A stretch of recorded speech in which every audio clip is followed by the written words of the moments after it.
मुझे सीएम का भी ऑफर आया, ठीक है। जब मैंने मना किया तो बोले डिप्टी सीएम बन जाते हो। All very big people in this country जिन्होंने राज्यसभा भी ऑफर की थी मुझे। जब आप पॉपुलर होने शुरू होते हैं तो आप ऊपर जाना शुरू करते हैं। ऊपर हमेशा ऑक्सीजन कम होती है। एक्टर्स के जो साथ में बॉडीगार्ड्स या जो भी एंटोराज होता है, उन्हें एक चीज़ की ट्रेनिंग दी जाती है कि अगर एक्टर एयरपोर्ट से गुजर रहा है तुम्हें थोड़ा हल्ला मचाना है, और हट जा पीछे, पीछे पीछे पीछे पीछे हट जा। जो आदमी खड़ा है वो भी देखते कौन आया पीछे, यार क्या आया पीछे, तो उनको अटेंशन मिलती है। किरदार ईमानदार रखना, जनाजा शानदार निकलेगा। ऐसे 30 मीटर दूर मैं एक छोटी सी बिल्डिंग है शीतल अपार्टमेंट, वहाँ पे मैं पेइंग गेस्ट रहता था। अभी वो बिल्डिंग मैंने 8-10 साल पहले खरीदी थी, पूरी की पूरी बिल्डिंग। ग्राइंड के थ्रू गुजरना जरूर है। एक क्षण ऐसा नहीं आया जब मैंने सोचा हो कि नहीं होगा, मुझे पता था होगा, समय लगेगा लेकिन करके जरूर छोड़ूंगा। जब दबंग भी की, पहले तो मैंने मना ही कर दिया था करने को, because I didn't like the role. फिर मैंने बोला कि मैं उसको थोड़ा चेंज करना चाहता हूँ, और फिर उसमें हमने कॉमेडी डाला, तो भैया जी स्माइल का कैरेक्टर डाला, वो सब डाले। मुन्नी बदनाम सॉन्ग नहीं था वो, मैंने बोला कि मुझे एक सॉन्ग चाहिए फिल्म के अंदर, तो मैं भाई को पहले सुनाया वो वाला, तो इनके चेहरे पे स्माइल आई, पर ही वॉज नॉट वेरी कन्विंस्ड। कई बार बुरा लगता है। जब पार्ट 2 हुई थी, दबंग पार्ट 2, तभी मुझे ऑफर आया था। जब पिक्चर रिलीज हुई, मुझे याद है, मुझे कॉल किया, रहे तो उम्मीद और कोशिश दुनिया के सबसे बड़े शब्द। अगर किसी को आपसे कोई उम्मीद नहीं तो आपका जीवन अधूरा है, और अगर आप किसी के लिए कोशिश नहीं कर सकते तो भी आपका जीवन अधूरा है। सब लोग, मैक्सिमम लोग रो रहे थे जब मैं उनको बस में छोड़ने गया। कह रहे थे कि सर अगर हम बचे ना तो हम लोग वापस आएंगे आपके पास, आपको थैंक यू बोलने के लिए। फैमिली को बोला कि अभी जो कुछ करने वाले हैं ना, वो अलग है लाइफ का। 7.5 लाख लोगों को मैंने पूरा इंडिया के अंदर मूवमेंट करा के घर भेजा था। मध्य प्रदेश के किसी बहुत बड़े लीडर ने, जो मेंबर पार्लियामेंट था, उसने मुझे मैसेज किया कि सर एक एक्टर की जो औकात है वो एक ये हाथ में। आज आपके पास गाड़ी बढ़िया है तो दरवाज़ा खोल के कोई भी चढ़ के बैठ जाएगा, लेकिन पैदल जब आप चल रहे हो तो अपनी गाड़ी से उधर के आपके साथ पैदल चलने वाले बहुत कम होंगे। So you're a star, true star, one of the best interviews we've done.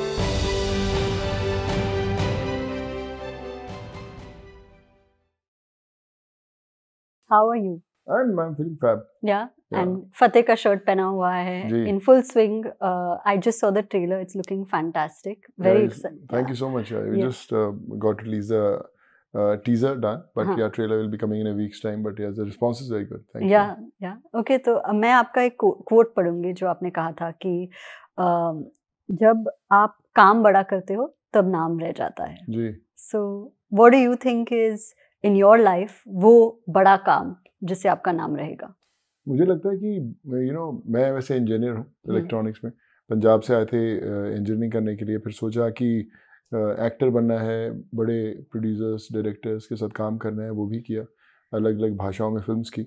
और फिर आपको लगता है कि जब आपका नाम हो जाता है और लोग आपको जानने लगते हैं तो वो ज़िंदगी की बड़ी अचीवमेंट रहती है।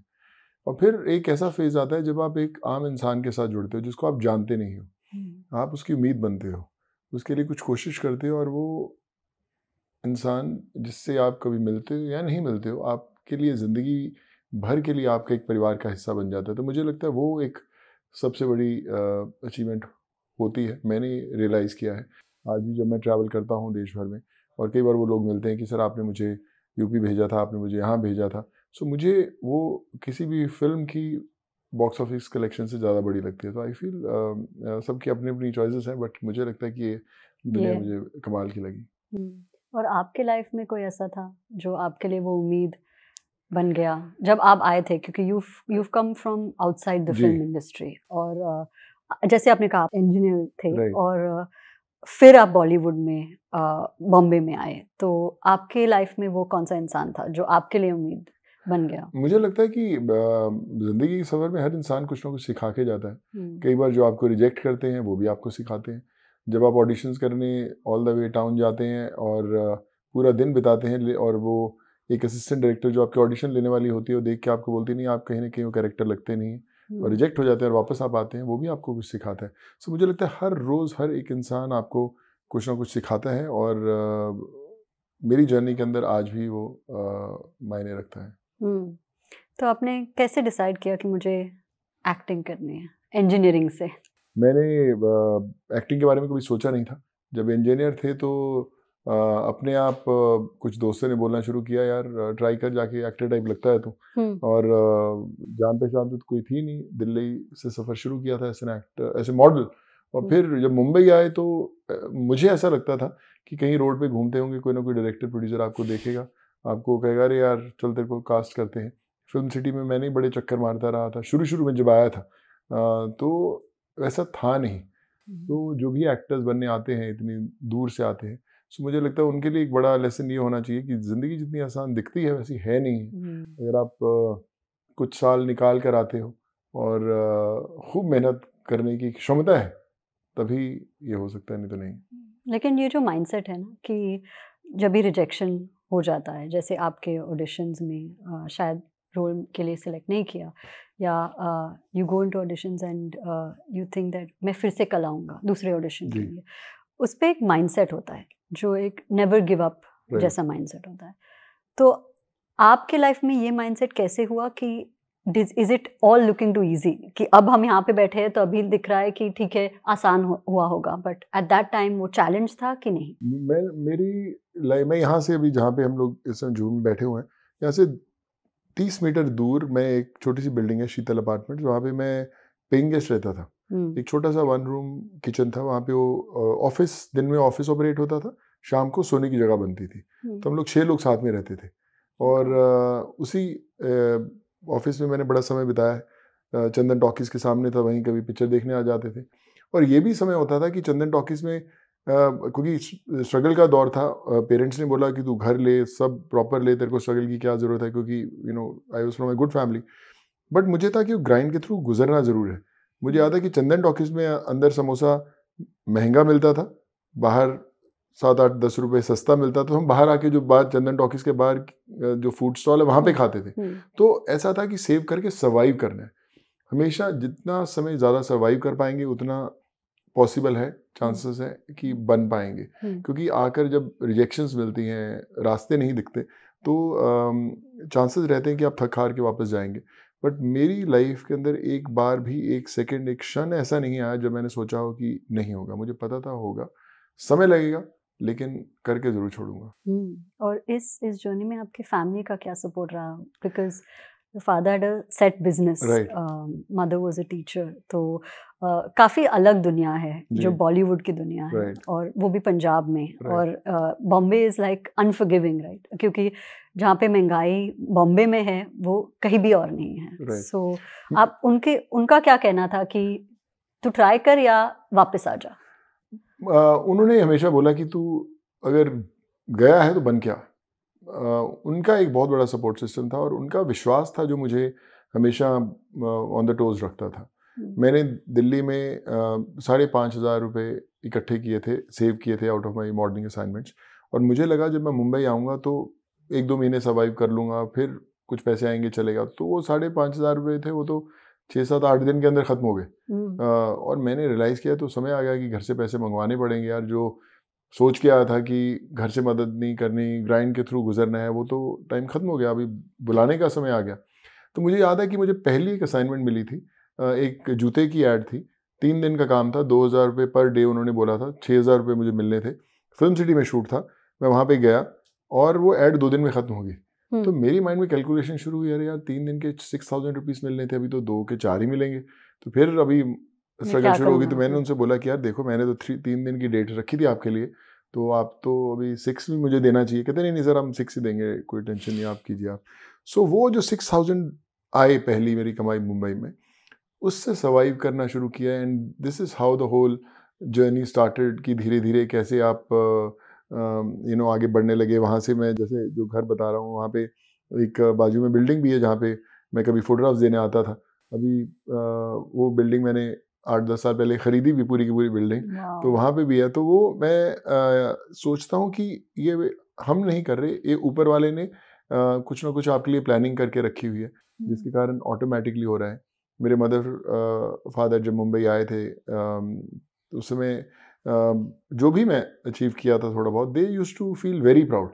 मेरे फादर एक चीज़ कहा करते थे, मेरे फादर की जो कपड़े की शॉप थी उसके बाहर ठेले लगाते थे लोग, जो जैसे आपने देखा छोटे शहर के बाद बाहर एक कोई फ्रूट का ठेला लगा के खड़ा हुआ है, कोई नींबू पानी का ठेला लगा के खड़ा हुआ है, और कई बार दुकानदार बोलते कि अरे यार हट जा पीछे, आगे कर, फ्रंट छोड़, हमारा कस्टमर आने वाला है। तो ये जो ठेले वाले होते हैं उनकी बड़ी स्ट्रगल रहती है। तो हमारी शॉप के बाहर पापा कभी मना नहीं करते, तो इसलिए खड़े रहते थे। तो जब मेरे फादर यहाँ पे आए और उन्होंने देखा कि तूने अपना थोड़ा सिस्टम सेट कर लिया है नाम, तो पापा कहते यार, मैं बोला कि पापा ठीक जा रहे हैं ना यार, सब कर पा रहे हैं ना जो करना था। कहते यार सोनू, जब छोटे शहरों की दुकानों के बाहर कोई ठेले नहीं लगाने देता, उस समय में तूने घर खरीद लिया है, बिल्डिंग खरीद ली जहाँ तू स्ट्रगल करता हुआ, तो कहीं ना कहीं ऊपर वाले का साथ तेरे साथ है। लगे रहना, पता नहीं कि हम लोग होंगे नहीं होंगे, बट तू अचीव ज़रूर कर लेगा। सो मुझे लगता है जो उनके वो शब्द थे आज भी मेरे जहन में बजते हैं, और आज लगता है कि जो भी मैं कर रहा हूँ या करता रहूँगा, कहीं ना कहीं उनका बहुत बड़ा योगदान है। वाह। और डू यू थिंक दैट वही डेस्टिनी या जो हाथ है, जब आपको फर्स्ट रोल मिला या फर्स्ट ब्रेक मिला, वो उसके वजह से है कि व्हाट आर द फैक्टर्स जो इसको 100%। डिटरमाइन? मुझे याद है कि चेन्नई में पहली फिल्म थी तमिल, जब मैंने साइन की थी उस समय फ़ोन्स वगैरह नहीं होते थे, STD PCOs होते थे। तो मैंने जब साइन किया, मुझे उसकी 50,000 रेम्यूनरेशन थी मेरी, और 8 महीने की डेट्स ली थी उन्होंने मेरे से, और मैं बड़ा खुश हुआ, एक्साइटेड। तो मुझे समझ नहीं आ रहा था मैं किस किस को बताऊं कि मैंने फ़िल्म साइन कर लिया। फाइनली एक फ़िल्म कैमरा के सामने खड़ा होऊंगा, तो बारिश का समय था, और मैं वो बड़े वाले रेड वाले STD PCO वाले फ़ोन होते थे जो पड़े होते थे, मैं वहाँ खड़ा फ़ोन कर रहा था। तो मैं मम्मी को बोला, फादर को बोला कि पापा पहली पिक्चर मिल गई है, साइन। तो दे वर वेरी हैप्पी, और सब दोस्तों को फ़ोन करके बता रहा था। और मैंने ये रियलाइज़ किया कि चेन्नई, जहाँ मैं आज तक कभी आया नहीं हूँ, मुंबई जहाँ पे मैं पहली दफ़ा पहुँचा, जहाँ पे कोई जान पहचान नहीं थी, और वहाँ पे अभी एक वो सफ़र शुरू हो रहा है जिसके लिए मैं करने आया था। तो वो दुआओं के बिना तो नहीं है। जो मेरे पेरेंट्स को मैं जब भी फ़ोन करता था, मैं हर रोज़ फ़ोन करता, मैं जब कॉलेज में था उस समय भी हर रोज़ मैं STD PCO पे जाके एक लाइन में लगता था, फ़ोन करता था, और जब एक्टर बना तभी भी करता था। मैं हमेशा उनसे पूछता था कि फ़ोन करके कि मामा पापा क्या चल रहा है अभी आजकल? तो कहते यार हमारा क्या चल रहा है, अब तो तेरे एक न्यूज़ का इंतज़ार कर रहे हैं कि जब तो एक अच्छी न्यूज़ देगा कि यार ये हो गया। सो मेरी हर रोज़ एक मेहनत रहती थी उस न्यूज़ को लाने में, कि मैं एक वो खबर लेके आऊँ, जब मैं अपने माँ बाप को बोल पाऊँ कि मैं ये फ़िल्म साइन कर लिया है या दूसरी फ़िल्म साइन कर ली है। तो मैं उनके सपने पूरे करने निकला था, और आज वो चाहे नहीं है, लेकिन जो उनके सपने अधूरे पड़े हुए हैं उसको पूरा करना बाकी है अभी। आप कितने साल के थे जब आपको पहला ब्रेक मिला? आई थिंक उस समय मैं होऊंगा, आई थिंक 24 टाइप्स, 24 या 24। या हाँ। और जब इस समय होता है, right, like 20s, early 20s, बहुत सारे कंपैरिजन होते हैं कि ये किया वो किया, ये कर रहा है, मैं तो यही कर रहा हूँ। उस समय आपके दिमाग में क्या चल रहा था कि बड़ी फिल्म करनी है, या जैसे आपके करियर में हुआ दैट यू वर ऑपोजिट से सलमान खान और ऋतिक रोशन, ऐश्वर्या राय, वो कभी गोल था या सिर्फ कैमरा के आगे आना है, अपना स्किल या टैलेंट दिखाना है, वो माइंडसेट था? वो कहते हैं beggars are not the choosers. जब आप आते हैं इस इंडस्ट्री में जहाँ पे आप जानते नहीं किसी को, तो आप बहुत ज़्यादा फॉर्मूला सेट नहीं कर सकते। मुझे याद है जब मुझे पहली दफ़ा नेगेटिव रोल मिला था, तो मुझे लगा यार मैं तो हीरो बनने आया हूँ, ये कहाँ मुझे नेगेटिव दे रहे हो, मुझे तो पॉजिटिव रोल करने हैं। तब उस समय ये रियलाइजेशन नहीं थी कि पॉजिटिव हो या नेगेटिव हो, एक एंटरटेनर को कमाल का काम करना है। कई बार लोग नेगेटिव रोल करते हैं और शायद पॉजिटिव रोल से लोग ज़्यादा पसंद करते हैं। तो वहाँ से शुरुआत हुई।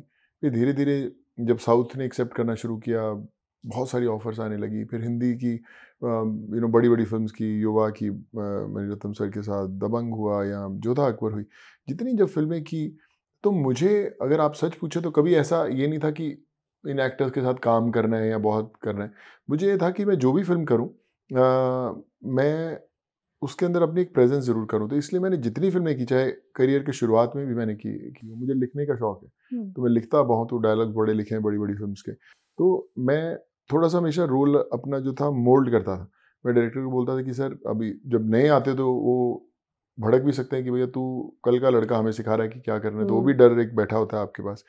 पर मैं एक ऐसे ही कुछ, मुझे अगर कैरेक्टर्स सुनाते थे तो मैं थोड़ा सा अपने ढंग से उसको लिख के बताता था कि सर ऐसा कैसे लग रहा है। तो then they used to love it. In fact जब दबंग भी की तो पहले तो मैंने मना ही कर दिया था करने को, because I didn't like the role. फिर मैंने बोला कि मैं उसको थोड़ा चेंज करना चाहता हूँ, और फिर उसमें हमने कॉमेडी डाला, वो भैया जी स्माइल का कैरेक्टर डाला, वो सब डाले। मुन्नी बदनाम सॉन्ग नहीं था वो, मैंने बोला कि मुझे एक सॉन्ग चाहिए फिल्म के अंदर, तो सॉन्ग डाला।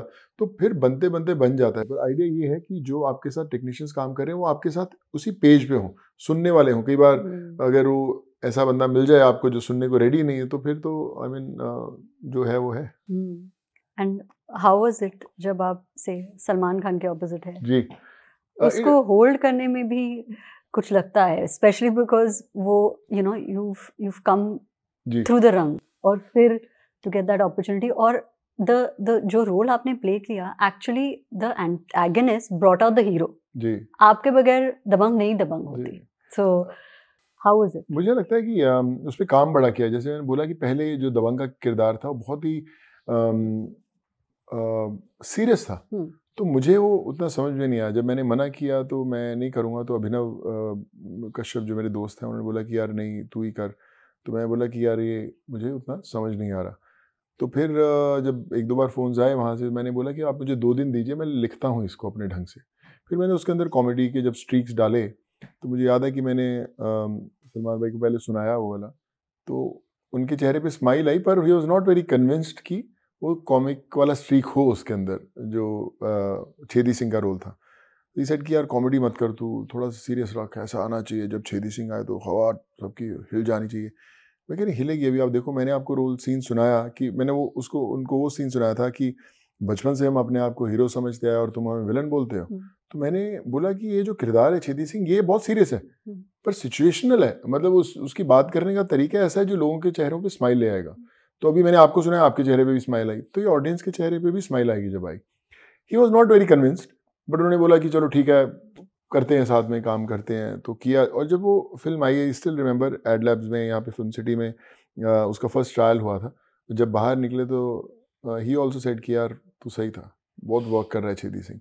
तो मुझे लगता है कि जब कमाल की फिल्म्स बनती हैं उसके अंदर एक्टर्स के इनपुट्स भी होने चाहिए, because you have to be convinced कि जो आप रोल प्ले कर रहे हो। अगर आप हाफ हार्टेडली करोगे तो कहीं ना कहीं वो मैजिक दिखाई नहीं देगा। जी, आपने एक इंटरेस्टिंग चीज कही कि आई सेड नो। जी, ये जो एक्चुअली नो कहना जी, समटाइम्स यस कहने से बहुत ज़्यादा इम्पोर्टेंट है कि किस चीज़ को नहीं करे। जी, और स्पेशली इस सिचुएशन में जहाँ पे बहुत एस्टैब्लिश नाम हो, जी, एंड उस वक्त नहीं कहना इज ऑल्सो माइंडसेट। तो आप क्या सोच रहे थे व्हेन यू सेड कि ओके मैं नहीं करूँगा? Of course later it all worked out और सब ठीक हो गया, लेकिन वो जो माइंडसेट है राइट कि मुझे नहीं करना, वो आपने कैसे डेवलप किया? देखिए मुझे ऐसा लगता है एज एन एक्टर अगर आपके अंदर नहीं कहने की ताकत नहीं है तो आप सर्वाइव नहीं कर पाओगे। तो बहुत ज़रूरी है ना कहना। रिस्क फैक्टर रहते हैं, पर आप एक सेट पे 4-6 महीने 8 महीने काम करने वाले हो, और अगर आप कन्विंस नहीं हो और आप लोगों को प्लीज़ करने के लिए वो रोल कर रहे हो कि भाई यार वो नाराज़ ना हो जाए, ये मेरा दोस्त है, ये प्रोड्यूसर बहुत बड़ा है, ये है, तो फिर आप हर रोज़ दुखी होते रहोगे सेट पे। तो आपको खुश होगे तो परफॉर्मेंस में दिखेगा। तो इसलिए मुझे लगता है नहीं कहना ज़रूरी है। कई बार बुरा लगता है, जब पार्ट 2 हुई थी, दबंग पार्ट 2 हुई, तभी मुझे ऑफर आया था। अगर आपको याद हो दबंग का जो एंड था उसमें ऐसे ही था कि छेदी सिंह का जुड़वा भाई आ गया है और अभी क्या करना है, तो हम उसमें भी उतने छेद करेंगे। सलमान के उस डायलॉग से हुई थी, तो आइडिया यही था कि वापस आए, और जब लिखा भी गया स्क्रिप्ट तो वैसे ही था कि मैं उसका जुड़वा भाई जो जेल में बंद है वो बदला लेने के लिए आता है। तो मैंने स्क्रिप्ट सुना भी था, मुझे पसंद नहीं आया, एंड मैंने अपना टेक भी रखा उनके आगे कि समहाउ मुझे एक्साइट नहीं किया। एंड अरबाज भाई और सलमान भाई they are like family, they are very sweet, they said कि यार नहीं बड़ा अच्छा है, बड़ी होएगी, हिट है पिक्चर, तू कर। पर मैंने बोला कि मेरा अंदर से एक्साइटमेंट नहीं आ रहा है रोल करने के लिए, तो I would like to excuse myself from the film. And they said okay, कोई दिक्कत नहीं है। और फिर जब पिक्चर रिलीज हुई, मुझे याद है मुझे ट्रायल पे बुलाया था, एंड सलमान भाई कॉल किया, अरे छेदी सिंह तू देखना चाहेगा जो तूने मना किया पिक्चर को? तो मैं कह रहा लव टू सी इट। तो फिनिक्स मॉल कुर्ला में उसका ट्रायल हुआ था, एंड ही सेड कि कैसा लगा तेरे को? तो अभी तो पिक्चर बन गई थी तो यू कांट से मच, और प्रीमियर पे क्या बोलोगे? आई सेड कि नहीं अच्छा है सर, अच्छा है, I think it's good only, I wish you all the best, अच्छा ही होएगा। But like I said, for all the actors जो नए आते हैं इस लाइन में आते हैं, सो क्योंकि इतना इनफ्लो है लोगों का और काम बड़ा कम है, तो वो इनसिक्योरिटीज़ कहीं ना कहीं आपको हाँ कहने पे मजबूर कर देती है, और आप आते हैं और आप खुश नहीं होते सेट पे, क्योंकि जो आप काम करने के लिए अपने माँ बाप को छोड़ के, अपना घर छोड़ के शहर में आए हैं, और आपको वैसा काम ना मिले जिससे आपको सेटिस्फैक्शन मिलती है और आप वहाँ जाते हो, तो मुझे नहीं लगता कि आप उसको जस्टिफाई कर पाओगे। इससे बेटर है घर बैठिए, मत कीजिए कि काम। मैं फतेह कर रहा हूँ, मैंने 2.5-3 साल मुझे बहुत सारी फिल्में ऑफर हुई, बड़ी बड़ी फिल्म ऑफर हुई, आई भी नहीं, पर मैंने नहीं किया। मैंने कहा नहीं करूँगा, क्योंकि मैं जो करना चाहता हूँ अब मैं वो करूँगा। So I feel to survive you should know how to say no. Wow, ये तो यूनिवर्सल होता है कि it's not just for actors, कि इवन एंटरप्रेन्योरशिप जैसे बिजनेस में है, क्या बिजनेस नहीं लेना है, किस समय लेना है, is very important advice. Covid के बारे में बात करते हैं। आई थिंक मोस्ट सिग्निफिकेंट, अगर अभी जो आपकी आइडेंटिटी है वो सोनू सूद एक्टर नहीं है, वो जो सोनू सूद का काम था कोविड में वो है। एंड आई थिंक बहुत ही यूनिवर्सल है, जिससे भी आप बात करें वही याद रहता है। Before we get into the work, ये जो माइंडसेट है जो आपने कभी कहा था कि my legacy will not be films, it should be a legacy of kindness, ये कैसे इंस्टिल हुआ आप में? ये मेरे मदर फादर बहुत इस चीज़ पे विश्वास करते हैं। मेरी मदर ने सारी ज़िंदगी बच्चों को पढ़ाया है, खुद से पढ़ाया है। लोगों की, जो बच्चा कॉलेज में नहीं आता था, मुझे स्कूटर पे लेके उसके गांव लेके गए हैं कि यार आज जो इस नाम का बच्चा आज आया नहीं है, वो पढ़ाई तो नहीं छोड़ दिया। अरे मैडम, उनके पास 50 एकड़ जगह है, क्या करना है पढ़ाई लेके? नहीं, चल उसके कॉलेज चलते हैं। तो भरी दोपहर के अंदर हम उस गाँव में जाते थे 30-30 किलोमीटर स्कूटर पे। उसके घर जाके उसको बोलना, मेरी मदर कहती थी कि चाहे आपके 50 एकड़ है या 100 एकड़ है, बच्चा कल कॉलेज में भी चाहिए, पूरी पढ़ाई करेगा, उसके बाद आप उसको ज़मीन देना है देना। तो मेरी मदर का वो एक माइंड सेट था। मैं आज भी जब वर्ल्ड में ट्रैवल करता हूँ, मेरे मदर के इतने स्टूडेंट्स मिलते हैं अब्रॉड, कनाडा, यूएस, लंदन, कि आज मैडम प्रोफेसर सरोज सूद के कारण हम लोग यहाँ पे पहुँचे हुए हैं, नहीं तो हम लोग यहाँ पहुँच नहीं पाते। और वो उन्होंने हमें ऐसे पढ़ाया। मेरे मदर जब जिस दिन गुजरे थे, कॉलेजेस वहाँ पे इकट्ठे हुए थे, और मुझे याद है कि बच्चे ऐसे बिलक बिलक के रो रहे थे जैसे उनके पेरेंट्स खुद गुजर गए। सो मुझे वो आज भी दिन याद आता है कि उन्होंने एक चीज़ हमेशा सिखाई थी कि सोनू, कभी अपनी मुट्ठी खोल कर तो देख, शायद तेरी हाथ की लकीरों में किसी की जान बचाना लिखा हो। तो ये उन्होंने मुझे कॉलेज के अंदर बात बोली थी। मुझे उस समय उसका महत्व नहीं पता चला। मुझे लगा कि हाँ यार, हर बंदे के हाथ में कुछ ना कुछ अच्छा करना लिखा होता है, पर पता नहीं कब होएगा, क्या होगा। और मेरे फादर की शॉप के सामने हमेशा लंगर लगता था कि आते आतों को कभी कढ़ी चावल खिलाना, कभी हलवा खिलाना, वो रेगुलर चलता रहा। तो मैं भी छोटा होता तो मैं भी सर्व करता था, और मैं देखता था कि वो लोग को थोड़ा सा खाना देते तो कितने खुश होके जाते हैं, कि एक और पैक कर दो, तो एक और देते थे, और भी खुश हो जाते थे। तो मुझे लगता था इतना सा खाना देने से क्या इतनी क्या खास बड़ी बात कर दी हमने। वो अभी रियलाइज़ होता है कि जब आप किसी को जानते नहीं, मैं अगर आपको जानता हूँ, मैं बोलूँगा यार मेरे लिए काम कर दो, आप शायद कर दोगे, या मैं आपके लिए कर दूंगा। लेकिन जब आपको कोई जानता ही नहीं, रैंडम बंदा जिसने आपसे कभी मदद पूछी ही नहीं, और आपने चुपचाप उसका काम कर दिया और उसकी ज़िंदगी बदल गई, उसके अंदर जो हैप्पीनेस है, उसका मतलब उसको आप उसको लिख ही नहीं सकते, आप बातों में लिख ही नहीं सकते। सो मुझे लगता है कि वो चीज़ मेरे मदर फादर से मुझे मिली। कोविड से पहले भी हम लोग अपनी लेवल पे करते थे, पर कोविड में लोगों ने देखा, क्योंकि शायद लोगों के पास समय था घर पे रह के, उनको दिखा होते हुए।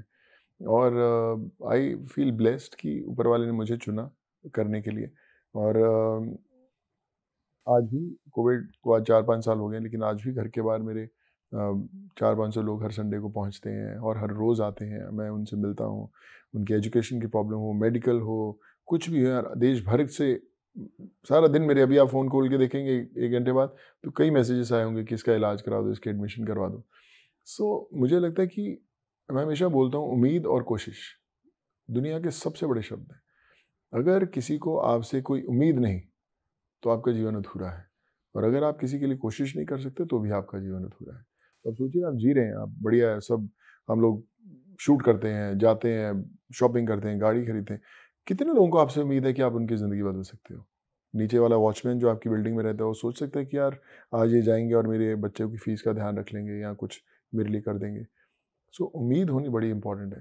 उस बिल्डिंग के अंदर हज़ारों लोग रहते हैं जिसमें नीचे वॉचमैन खड़े होते हैं, ड्राइवर्स खड़े होते हैं, पर कितने लोगों ने उनके कंधे पे हाथ रख के बोला कि बच्चे तेरे इस महीने की जो फ़ीस होगी ना वो हम पढ़ देंगे, कोई बात नहीं तेरे पास है सेव कर लेना।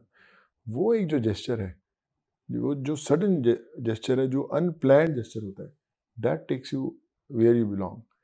कोविड में लोगों को घर कैसे भेजना मुझे नहीं पता था, बसेस की परमिशन कैसे लेनी मुझे नहीं पता था, ट्रेन्स कैसे शुरू करनी है मुझे नहीं पता था, फ्लाइट्स कैसे शुरू करनी है नहीं पता था, पर बसेस भी तब शुरू करवाई, ट्रेन्स भी शुरू हुई और फ्लाइट्स भी शुरू हुई। मुझे पता है कि मुझे हर रोज़ दिन में 200 दफ़ा रिजेक्शन मिलता था, लेकिन मैंने पीछा नहीं छोड़ा। मैंने इधर या उधर, इधर से उधर, प्रेसिडेंट से भी बात की है, दूसरे कंट्री से एम्बेसडर से भी बात की है, इधर भी सब अथॉरिटीज़ में बात की है। जब नहीं छोड़ा तो रास्ता दिखना शुरू हुआ। So that was the biggest learning in my life कि रोड ब्लॉक्स तो होने ही हैं, लेकिन अगर आप या तो रुक के वापस चले जाओ या तो फिर मेक श्योर कि आप रास्ता निकाल के निकलो। तो आई फील ब्लेस्ड कि कहीं ना कहीं वो ताकत या दिशा दिखी। और बहुत सारा आपके अपब्रिंगिंग पे भी था। If you see it around you कि मम्मी ये कर रही है, पापा ये कर रहे हैं, ऑटोमेटिकली वो इंस्टिल हो ही जाता है आप में, जो you know to do that kindness, to be that person in somebody's life. तो आई थिंक ये जो सब फैक्टर्स है उसका जो रिजल्ट था वो कोविड में आई थिंक सबको, as you rightly said, time बहुत था जी। तो सबके यहाँ न्यूज़ पहुंच गया कि ये हो रहा है। जी। वो कौन सा, क्या एक कोई ऐसी चीज़ थी या आप किसी से मिले जिसने ये स्पार्क किया आप में कि मुझे इनकी हेल्प करनी ही करनी है? मैं खाना वगैरह तो बांटते थे, पर मैं एक ट्रक हर रोज़ फ्रूट्स का बांटता था। थाना में एक जगह है कलवा चौक करके, वहाँ से सबसे ज़्यादा माइग्रेंट्स की मूवमेंट थी, तो यूपी एमपी बिहार जो जाने वाले लोग थे वहाँ से पैदल गुजरते थे उस चौक से। तो मैं ट्रक रखता था और फ्रूट्स बांटता था। वहाँ पे एक मैं फैमिली से मिला जो अपने छोटे से 2 बच्चों के साथ, एक गोद में था, एक छोटा सा बच्चा था 3-4 साल का। तो उन्होंने बोला कि मुझे 10 दिन के आप फ्रूट्स पैक कर दो। मैं कर्नाटका में एक जगह पे जा रहे थे वो लोग, तो मैंने बोला कि 10 दिन कैसे जाओगे इन बच्चों के साथ? तो कहते हम पैदल निकल जाएंगे धीरे धीरे खाते हुए। तो मुझे वो ठीक नहीं लगा, तो मैंने बोला कि मैं कोशिश करता हूँ आपके लिए परमिशंस लाने की बसेस की। कहते नहीं सर कोविड है, कैसे होगा, पॉसिबल नहीं है। तो मैंने बोला नहीं मैं करता हूँ। तो मैं पुलिस स्टेशन गया, वहाँ से मैंने बोला कि मुझे इनको भेजना है, बसेस मैं ला के दूंगा। तो ना तो बस ड्राइवर्स रेडी हों, ना उनके कोई क्लीनर रेडी हो, ना दूसरा ड्राइवर रेडी हो कि इतनी दूर जाने के लिए 2 ड्राइवर चाहिए रहते बस। तो कहते नहीं सर हम तो नहीं जाएंगे। तो मैंने उनको खूब पैसे ऑफर किए। तो मैं कहा तू ले, 10 बसेस चाहिए मुझे, अपने 7 बंदे पकड़, तेरे को मैं 4 गुना पैसे देता हूँ, पर तू छोड़ के आ। सर मर जाएंगे तो पैसे लेके क्या करेंगे हम? बस वाला बोल रहा। तो मैं क्या यार देख कोशिश कर, तू अगर हो सकता है। फिर 1-2 लोग मान गए, फिर उसने 2-4 और 6 इकट्ठे करके 10 बसेस हमने रेडी की। 10 बसेस रेडी की तो वो 350 लोग थे जो पूरा ग्रुप था उनका, कर्नाटका जाने वालों को। तो हमने सबके मैंने उनके कोविड टेस्ट करवाए, उनके लोकल सारे पेपर्स बनवाए। फिर जिस जिस स्टेट में जाना है वहाँ से मैंने कुछ अपने फ़ोन्स लगा के उनकी बोले कि अगर इस स्टेट में जाएंगे तो इनको घुसने देंगे, क्योंकि स्टेट्स एक दूसरे को अंदर नहीं आने दे रही थी। तो और जिस स्टेट से बस गुजरती उसकी भी परमिशन चाहिए थी। सो खैर वो परमिशन जब आई और वो बसेस निकली, सब लोग, मैक्सिमम लोग रो रहे थे जब मैं उनको बसेस में छोड़ने गया। तो कह रहे थे कि सर अगर हम बचे ना तो हम लोग वापस आएंगे आपके पास आपको थैंक यू बोलने के लिए, अगर हम पहुंच गए ठीक ठाक। और मैं जब वापस आ रहा था तो मैं रास्ते में जितने फ्लाईओवर से नीचे लोग बैठे हुए थे, पैदल चल रहे थे, और जैसे लाइफ एक तरह आपकी स्लो मोशन में हो जाती है ना, मेरी लाइफ स्लो मोशन में हो गई थी जैसे मूवीज़ में दिखते हैं। मुझे लगा यार इतने लाखों लोग तो यहाँ दिख रहे हैं मुझे, पूरे देश भर में चालू है, तो इनको तो घर भेजना है कैसे भी करके। तो मैंने अपनी घर आके फैमिली को बोला कि अभी जो कुछ करने वाले हैं ना वो अलग है लाइफ का, पर अगर वो हो गया तो बहुत अच्छा हो जाएगा। And everyone supported, they said कि कर तू जो करना है। और फिर वहाँ से दौर शुरू हुआ, और पूरे दौर के अंदर करीबन 7.5 लाख लोगों को मैंने पूरा इंडिया के अंदर मूवमेंट करा के घर भेजा था। वाह। और उसके बाद जब लोग आपसे आके मिलते हैं जी, क्या कोई ऐसी इंसिडेंट याद है आपको जो उन्होंने आपसे कहा एंड यू फेल्ट मूव्ड कि आपके जो ये एक एफर्ट थे वो कभी नहीं भूलेंगे, जिंदगी में कभी नहीं भूलेंगे? बड़े लोगों ने बच्चों के नाम रखे, तो मुझे याद है एक किसी का नाम था, आई थिंक सतीश अरोड़ा या कुछ ऐसा था, उसकी वाइफ प्रेग्नेंट थी, उसको मैंने भेजा था, प्रतापगढ़ यूपी का था वो। तो कहता सर बेटा होगा ना या कोई बच्चा होगा तो हम नाम उसको सोनू सूद रखेंगे। तो मैंने बोला यार तू तो अरोड़ा है, सतीश अरोड़ा, तो सोनू सूद कैसे बन जाएगा बेटा तेरा? तो कहते नहीं सर हम रखेंगे, तो उसका नाम जो भी होएगा, समझो रमेश होएगा उसका नाम, तो उसका रमेश सोनू सूद अरोड़ा होएगा नाम। उसने वैसा रखा नाम, मेरे पास बर्थ सर्टिफिकेट पड़ा हुआ है उसका, जब वो हुआ तो उसका नाम रमेश अरोड़ा, रमेश सोनू सूद अरोड़ा है। तो वो मिलने भी आए मेरे को यहाँ पे, बच्चा तो बड़ा हो गया, 4-1 साल का हो गया, 4-5 साल का। तो वो बड़ी चीज़ें मूव करती हैं आपको, आपको लगता है यार क्या क्या कमाल है, इतने हॉस्पिटल्स, इतने एक्सपोर्ट हाउसेस, होटल्स जहाँ पे उनके जॉब्स लगवा रहा था मैं उस समय। तो आज भी जुड़ते हैं, आज भी जब मैं जाता हूँ ट्रैवल करता हूँ जहाँ पे भी, तो हर ऐसा कोई, मुझे नहीं लगता कि देश में ऐसा कोई कस्बा या होगा जहाँ पे लोगों नहीं मिलते जो उस समय जुड़े थे, मदद करने के लिए भी साथ में और खाना पहुँचाने के लिए भी, या फिर उनको घर पहुँचाया हुआ, तो मिलते हैं। सो ऐसा लगता है कि अभी परिवार जो है बहुत बड़ा हो गया है। वाओ। और आपका सबसे जो डिफरेंशिएटर रहा है जी। वो है एक्सेस। जी। आपने अपना नंबर डाल दिया या और you said that you woke up और 9000 प्लस जी। मैसेजेस थे। राइट। ये डिसीजन आपने कैसे लिया? क्योंकि ज्यादातर क्या होता है, there are many layers, right? ठीक है, राइट। सोनू सूद हेल्प कर रहा है, लेकिन मैनेजर या असिस्टेंट या टीम्स, वो बहुत ही कॉमन प्रैक्टिस रहता है। आपने एक्सेस देने का डिसीजन कैसे लिया कि आप डायरेक्टली मुझसे रीच कर दो? और जब ऐसे मैसेजेस आते हैं जो पहाड़ बन के आते हैं, आप सबको देखते हो या कभी कभी छूट जाता है, तो how do you solve for that? मेरा मैनेजर ना नासिक में रहता है, ठीक है, वो नासिक में शिफ्ट हो गया, तो मेरा कई बार उसको भी मैसेज वगैरह लोगों ने किए तो फटाफट ब्लॉक कर देता है, यार ये तो बार बार फ़ोन करते। कोई जो आदमी तकलीफ में है उसको तुरंत मदद चाहिए कि भैया मदद कर, तो आप बोलते हैं मैं करता हूँ, देखता हूँ, और 20 मिनट बाद फिर फ़ोन करेगा आपको कि सर क्या हुआ, वो तो पीछे रहेगा। फिर आप क्या करते हो, या तो आप ब्लॉक कर दो उसको, या तो फिर आप उसके लिए कुछ करो। तो मेरा मैनेजर रोज 200 फ़ोन ब्लॉक कर देता है। सुनो पागल कर दिया मेरे को यार, सारा दिन यही चलता रहता है, मेरे को मैसेजेस आते रहते हैं। सो मैंने बोला कि यार तू ब्लॉक करेगा तो फिर लोगों की मदद कैसे होएगी? तो ब्लॉक मत कर, तू उनका मुझे फॉरवर्ड कर दिया कर, जो तेरा आता है मैं कोशिश करता हूँ। अभी मेरे पास इतने हज़ारों की गिनती में हर घंटों में आ रहे थे, तो वो ह्यूमनली पॉसिबल नहीं है करना, क्योंकि आपको इलाज कराने हैं, आपको कोई जॉब के लिए बात कर रहा है, तो कैसे आप करोगे ना? अब चलो ठीक है 100 बंदों को बोल दोगे यार लगा दो। मुझे याद है कि बसेस हमने मूव की थी जॉब्स के लिए, बिहार से, हर जगह से। तो मेरा मोबाइल नंबर आज भी वही है जो मैंने ज़िंदगी में पहली दफ़ा ख़रीदा था। जो पहला मोबाइल जब नए शुरू हुए और जो सिम कार्ड ख़रीदा था, मैं पेइंग गेस्ट रहता, तो आज भी मेरे पास वही नंबर चालू है। मेरी फैमिली बड़े बोलते तो नंबर क्यों नहीं बदलता अपना, वही तेरा नंबर चल रहा है, इतने लोग फ़ोन मैसेज करते हैं। मैंने बोला यार नहीं, शायद कोई ज़रूरतमंद बाई चांस मिस ना हो जाए, तो अभी भी वही नंबर है मेरा। तो एक्सेस बनाना बड़ा मुश्किल है, एक्सेस तोड़ना बड़ा सिंपल है कि भैया मेरे तक एक्सेस ना हो, एक बटन दबाओ, नहीं कट गया।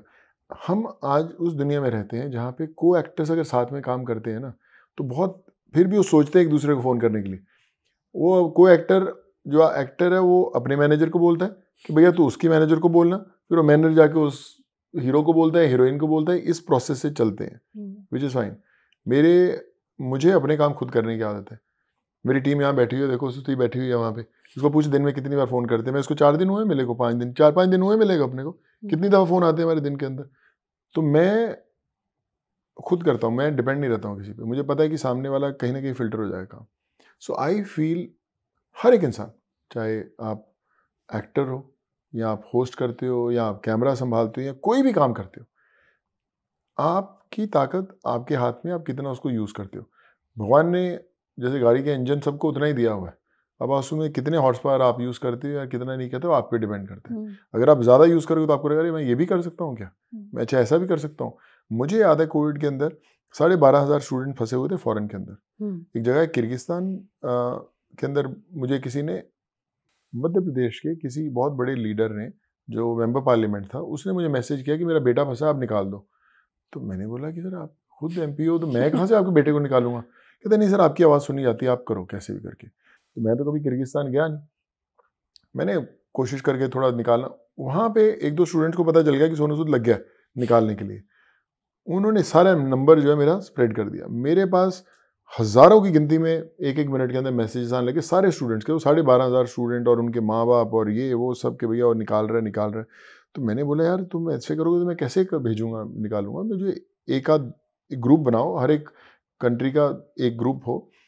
तो मुझे याद है Kyrgyzstan, Kazakhstan, Georgia, Philippines, Russia और एक और उज़्बेकिस्तान, इस जगह पे मेडिकल कॉलेजेस यहाँ पे हिंदुस्तान के स्टूडेंट्स बहुत पढ़ते हैं। मुझे नहीं पता था, मुझे पहली दफ़ा पता चला था। एक एम्बेसडर से बात कर, उससे एम्बेसडर दूसरी कंट्री के एम्बेसडर से बात कर, हमें एक एक 1.5 घंटे की फ़्लाइट की लैंडिंग परमिशंस मिली थी। उसमें से निकाल के उन लोगों को लेके आए। अगर मैं सोचता कि यार मैं तो कभी किर्गिस्तान गया नहीं, मैं थोड़ा जानता हूँ किसको कैसे निकालना है, तो बंद हो गया, चैप्टर बंद हो गया। लेकिन कोशिश किया। तो मेरे साथ टीम में जितने लोग जुड़े हैं, वो कोई लेबर क्लास है जो 200-250 रुपये उसको मिलते हैं, वो आज भी मेरी टीम में जुड़ा हुआ है। आज भी किसी के ऑक्सीजन कॉन्सेंट्रेटर पहुंचाना हो या कोई दवाई पहुंचानी हो या किसी को जॉब दिलाना हो, आज भी बेचारा अपने स्कूटर पकड़ के पहुंचता करवाने के लिए। सो ये वो लोग हैं जिन्होंने खुद ने हज़ारों जानें बचाई। मेरे नीचे बिल्डिंग के अंदर एक दूध वाला लड़का जो आज भी दूध बांटता है, आज भी मिल्क के पैकेट हर घर के बाहर रख के जाता है, उसका नाम है गुड्डू। 20 नहीं शायद 30 साल से उसका एक काम है कि सुबह उठ के सारे घर की और रद्दी लेता है, अखबार ये वो सारी बिल्डिंग्स से लेता है, फिर दिन सुबह दूध बांटता है और यही उसका काम है, और आज भी वो काम करता है। लेकिन क्योंकि वो मेरी बिल्डिंग के नीचे रहता है, जब मैं ट्रैवल करता हूँ तो लोग उससे आके मिलते हैं, और मैंने उसको एक नीचे बिल्डिंग का मैनेजर टाइप बना दिया कि तेरा काम क्या है, जितने लोग आएंगे उन सब से उनके नाम लिखवाने हैं, उनकी प्रॉब्लम्स लेनी है, फॉर्म्स उनको बना के हम लोग देते हैं कि तेरा नाम क्या है, तेरी प्रॉब्लम क्या है, अपने डॉक्यूमेंट साथ में दे। और मैंने जितने हॉस्पिटल्स हैं बॉम्बे में या बाहर के हॉस्पिटल्स, उनको सबके डॉक्टर्स के नंबर दे के रखे हुए हैं कि भैया डॉक्टर XYZ गुड्डू, अगर मेरा फ़ोन नहीं लगा तो ये फ़ोन करेगा मेरी तरफ से, तो आप इसको एडमिशन करवा देना। तो आज वो खुद कई 100 जाने पे जाता है हर हफ्ते के अंदर। मैं अगर ना भी हूँ तो उसके बाद यार गुड्डू, वो जो बंदा आज भी रद्दी उठाता है, सारी बिल्डिंग्स जो आसपास हमारे एरिया के अंदर है, उसके अंदर उसकी इतनी रिस्पेक्ट होती है कि गुड्डू जी आए, गुड्डू जी हमारे साथ 5 मिनट चाय पियो। वही लोग जो पहले बार घर की रद्दी रख देते कि या गुड्डू ले जा, आज भी उसको लिखते हैं। आज काम उसने आज भी नहीं वो छोड़ा, लेकिन वो कई 100 लोगों की जान बचाता है। सो आइडिया ये है कि हम लोग खुद ही अपनी कैपेबिलिटी जानते ही नहीं है कि क्या है। हम लोग वही करते जो हमें काम दिया गया, भैया एक बंदे को काम दिया गया तो ये काम कर, मेरा काम तो यही है, मैं थोड़ा दूसरा काम कर सकता हूँ। So I think we need to explore that, और मैं तो हर रोज़ कोशिश करता हूँ करने की। और जब लोग आपके घर के बाहर आते हैं, like you said, you know, they come on Sunday या वीकडे पे भी आते हैं, तो आपके माइंड में क्या रहता है कि हर एक को हेल्प करना ही करना है? बिकॉज इतने सारे प्रॉब्लम्स है, there is so many people जो बहुत ही नीड में हैं, तो आप इसे अप्रोच कैसे करते हैं? मैं तो सुनता सबकी हूँ। प्रॉब्लम शायद आप सबकी ना सॉल्व कर पाए, लेकिन अगर आप सुन लेना किसी की तो उसको बड़ी सेटिस्फैक्शन होती है। जब मैं घर के बाहर खड़ा हूँ, 300-400 लोग खड़े हैं, लाइन में खड़े हुए हैं, तो मैं पहले सुनता अच्छा क्या, तो जो बंदा झारखंड से, यूपी से, आंध्रा, तेलंगाना से आया, उसको है कि यार मेरी पूरी प्रॉब्लम सुन लो, मेरा बेटा बीमार है, उसकी ये प्रॉब्लम होगी तो ये होगी। तो उसको अगर आप 10 मिनट भी दोगे तो आप तो 2 दिन लग जाएंगे आपको सुनते सुनते सबको। तो आप कैसे सुनोगे? और अगर आपकी उसकी बात अधूरी रहेगी तो कहे अरे ये तो बात सुनी नहीं। तो हम लोगों ने क्या किया हुआ कि डॉक्टर्स, जॉब्स वाले, कोई मंत्री, कोई जो भी XYZ वाले, हमने सब बंदे के साथ एक नेटवर्क बनाया हुआ है कि तेरा क्या प्रॉब्लम है। मेरा सर मेरे माँ का नी रिप्लेसमेंट चेंज करना है, नी रिप्लेसमेंट चेंज करना है, ये काम फॉर्म भर, कल उस हॉस्पिटल पहुँच जाना, चल नेक्स्ट बता दूँ। तो सर मतलब हो गया क्या? हाँ हो गया, तो कल पहुँच जाना हॉस्पिटल। तो मतलब 10-20 सेकंड में कई बार ऐसे काम हुए, तो पर उनको विश्वास ही नहीं होता कि ऐसे कैसे हो जाएगा सर, अभी तो सुनी भी नहीं बात आपने। पर आइडिया ये है कि धीरे धीरे जैसे लोग आपके साथ जुड़ते हैं, वो आपकी स्पीड पे काम करना शुरू कर देते हैं कि यार उसको पता है कि तुरंत फॉलोअप आएगा, उसको पता है तुरंत भेजेंगे। तो हमारे साथ जो डॉक्टर्स भी काम करते हैं, जैसे उनको वो कॉन कॉल पे लगाते हैं, अरे सर आपका लड़का, हाँ भेज दीजिए ना सर, हो जाएगा काम, चलिए भेजिए। तो हम कभी किसी को फिजिकल पैसे नहीं देते। मैं नहीं बोलता कि मेरी, आप बोलोगे यार मेरे बच्चे की यार पढ़ाई नहीं हो रही है, तो मैं नहीं बोलूँगा पकड़े फीस जमा कर दे, मैं वो डॉक्यूमेंट से, मैं स्कूल के वाले से बात करता हूँ, प्रिंसिपल से, हम लोग उसके फीस भरते हैं और बोलते चल तू बाकी का काम कर। तो ये एक प्रोसेस ज़रूर है। और उसमें एक ये भी प्रॉब्लम है कि जैसे ही अगर समझो आपकी फ़ीस 50,000 रुपये है और आपने 20,000 इकट्ठे किए, 30,000 शॉर्ट है, और मैं बोला मैं मदद करता हूँ, तो आप बोलेंगे मैं 20,000 अपने बचा लेता हूँ, ये 50 ही भरो भाई, मेरे पास है नहीं सर, मैं गरीब हूँ, ये हूँ वो, ऐसा होता है। मैं आपको अभी किस्सा बताता हूँ। 3-4 महीने पहले एक लड़की है आंध्रा की, उसको एग्रीकल्चर में काम करना था, एग्रीकल्चर कॉलेज में एडमिशन चाहिए था। तो उसने फ़ोन किया, मेरे चंद्रबाबू नायडू सर से मेरे अच्छे रिश्ते, मैंने उनके ऑफिस में फ़ोन किया, सर इसको आंध्रा की लड़की उसको दिलाना है एग्रीकल्चर। कहते हाँ करते हैं कर। उन्होंने फ़ोन किया तो मैं लड़की बोला तेरा हो गया एडमिशन, तू उधर जाके पेपर दे दे। तो वो हो गया, सब बढ़िया हो गया। तो फिर बाद में उसका 1 महीने बाद आया, सर हुआ ही नहीं एडमिशन, नहीं हुआ। मैं क्या तेरा एडमिशन तो करा दिया, क्या हुआ फिर? नहीं तो मैंने फिर फ़ोन किया ऑफिस के अंदर, वहाँ CM ऑफिस में, क्या एडमिशन नहीं हुआ उसका। कहते सर आपने फ़ोन किया, उसके बाद वो तो बोलती मेरे को ये नहीं, मेरे को तो ऐसा कॉलेज चाहिए, मेरे को तो वैसा चाहिए, उसकी डिमांड शुरू होगी। तो हमने बोला यार तेरे मार्क्स उतने नहीं है, तेरे को कॉलेज वो नहीं मिल सकता, तो इस वाले में काम चला। तो तेरे पास फीस नहीं, तेरे पास पैसे नहीं है, तेरे पास मार्क्स नहीं है, तू एलिजिबल नहीं है कॉलेज में, लेकिन सर ने फ़ोन किया है, सोनू सर लगे हुए हैं तो तेरे को दे रहे हैं। वो कहते नहीं मैं तो उसी में चाहिए। मैंने बोला चलो, मैंने अपने लेवल पे बोला कि यार चलो ये नहीं, इस कॉलेज में दिला देते हैं। हो गया, मेरे को लगा फिर हो गया। परसों की डेट में जब हमारा शुरू हुआ तो वो पूरी फैमिली मेरे घर ऑफिस के बाहर खड़ी हुई। तो मैं बोला तेरे तो एडमिशन हो गया, तो क्या हुआ? तो कहते नहीं सर वो हुआ नहीं, मैं इस कॉलेज में मेरा वापस करवा के दो। मैंने फिर CM ऑफिस फ़ोन लगाया, कॉल पे बात कराई, कॉलेज के ओनर से बात कराई। मैंने बोला अभी जा, तेरा हो जाएगा कल। गुंटूर एक आंध्रा में जगह है, मैं क्या तेरा वहाँ पे एडमिशन हो गया, तू जा फटाफट। वो गई वहाँ जाके बोली कि अब ये काम करो, सारे के सारे पैसे उससे भरो, जो 10-20 हज़ार हम तो वो नहीं भरेंगे। सो आइडिया ये है कि जब आप मदद कर रहे निकलते हो तो आपके अंदर पेशेंस चाहिए हाथी कि भैया बहुत गुस्सा नहीं खाना, नहीं तो आपको यार तेरा मेरा काम थोड़ा करवाने का, जा बैठे रहे अपने आराम से। सो कब तक आप रोक सकते हो, दैट इज द मैजिक। मेरा स्टाफ बड़ा गुस्सा हो जाता है कई बार, जो नीचे काम करते हैं, अरे यार सर ये ऐसे ही है, फ्रॉड है सर, बंद करो इनको, ब्लॉक करो सर, ये करो। लेकिन नहीं, रुक, पेशेंस रख, हो जाएगा। सो आइडिया इज कि अगर आपने ये बीड़ा उठाया है तो ये जिंदगी भर का बीड़ा है। जिस दिन आपने बंद किया उस दिन आपको पता चल जाएगा कि आप उस के लिए सक्षम ही नहीं हो आगे काम करने के लिए। तो जितना करते रहोगे उतनी ताकत आती रहेगी। और आप नाउ योर डायरेक्टर डेब्यू जो है फतेह, ये भी एक नया रोल है जो आप निभा रहे हो लाइफ में। आप कैसे डिसाइड कर रहे हो? Is there like a plan कि 3 साल में ये करूँगा, 5 साल में ये करूँगा, 10 साल में ये करूँगा, कि आप फ्लो में रहते हो कि अभी ये सही लग रहा है तो मैं यही करूँगा? देखिए जो फतेह की जर्नी शुरू हुई थी, मैंने सोचा नहीं था मैं डायरेक्ट करूँगा, ठीक है। मैंने कहानी लिखनी शुरू की थी, मैं बड़ी फिल्म में डायलॉग्स लिखे हैं, उनको बड़े बड़े अवार्ड्स भी मिले, पर मैंने क्रेडिट कभी नहीं लिया उसका। तो कोई मुझे लिखने का शौक है, मैं लिख देता हूँ। पर जब मैंने फतेह लिखना शुरू किया तो मुझे था कि मैं एक ऐसी फिल्म बनाऊँ जो मैं हमेशा करना चाहता था एज एन एक्टर। और जो आप लिखते हैं उसको कई बार अगर आप किसी और को बताएंगे तो शायद वो कहीं ना कहीं फिल्टर होकर इन्फॉर्मेशन आगे आएगी। सो मुझे रियलाइज़ हुआ कि ये खुद ही करना पड़ेगा, बनाना पड़ेगा। मेरे माइंड में था कि मैं अभी अगर करीबन 95 to 100 मूवीज़ की है मैंने ज़िंदगी में, तो मुझे ऐसा था कि अगर एक्शन ऐसा हो तो पहले किसी ने देखा ना हो।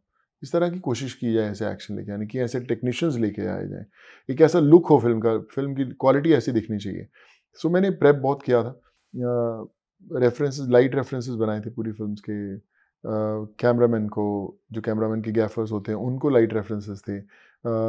जो कॉस्ट्यूम्स हैं कि कौन से कुशन्स रहेंगे, कौन सी चेयर्स रहेंगी, कलर पैलेट क्या पूरी फिल्म का, वो डिसाइड हुआ। तो उस समय मैंने सोचा था कि और फिल्म तो नहीं करूँगा मैं, I will give my 100% to this. और वो वही किया। टेक्नीशियंस भी मोस्टली सारे हॉलीवुड से बुलाए गए। जो विंसेंजो हमारे DOP हैं, वो ही इज़ एन इटालियन, सब हॉलीवुड की बड़ी फिल्म्स करते हैं। ली विटेकर एक्शन वाले टीम के थे, जिन्हें जुरासिक पार्क और फास्ट एंड फ्यूरियस वो टीम थी। फिर ऐसे धीरे धीरे लोग इकट्ठे करते रहे, बन गई फिल्म। मुझे लगता है अकेले तो नहीं बना सकते, बट एक सोच के लोग होते हैं तो फिर बन जाती है। तो जैसे आप एक रोल से दूसरे रोल से जाते हो और लाइक यू सेड कि मैं फिल्म नहीं करूँगा, which is a very big deal for an actor, right? कि मैं कैमरा के सामने अदर रोल्स नहीं करूँगा। उसमें आपका माइंडसेट डेवलप कैसे हुआ? Are you a spiritual person? मैं पूजा हर रोज़ करता हूँ। मैं मेडिटेशन नहीं करता हूँ। अगर मेरी बड़ी इच्छा होती है कि मैं बैठ के, लोग कहते हैं मेडिटेशन बड़ा, मेरे को समय नहीं मिलता है। मैं वेरी एक्टिव पर्सन। मैं 4 बजे भी सोऊं तो मैं सुबह 6, साढ़े 6, 7 बजे जिम में होता हूँ, नो मैटर वॉट। जब से ज़िंदगी शुरू हुई नागपुर से, तब से लेके आज तक ऐसी स्पीक ऐसा कोई दिन नहीं हुआ जिस दिन मैंने छुट्टी ली है जिम से। तो वो मेरी पार्ट ऑफ रूटीन है मेरी। अगर 24 घंटे दिन के अंदर होते हैं तो मेरे 22 घंटे होते हैं, 2 घंटे जिम के लिए, नो मैटर वॉट। तो ये मेरा लाइफ का एक प्रिंसिपल है जिसको मैं कभी नहीं आज तक छोड़ा। मैं रात को भी कल बाहर से ट्रैवल करते हुए 2:30-3 बजे आया था, लेकिन मैं सुबह जिम में था, ख़त्म करके आया। तो मैं एक वो चीज़ नहीं छोड़ी, शायद उसने मुझे थोड़ा सा डिसिप्लिन रखा। लेकिन मुझे लगता है कि जो भी आप करना चाहते हैं वो या ना करते हैं या चूज़ करते हैं अपनी, उसके लिए बड़ी ताकत चाहिए मना करने की भी और अपना आगे का रास्ता तय करने की, क्योंकि आपको नहीं पता कि आगे आके क्या रोड ब्लॉक्स मिलने वाले हैं।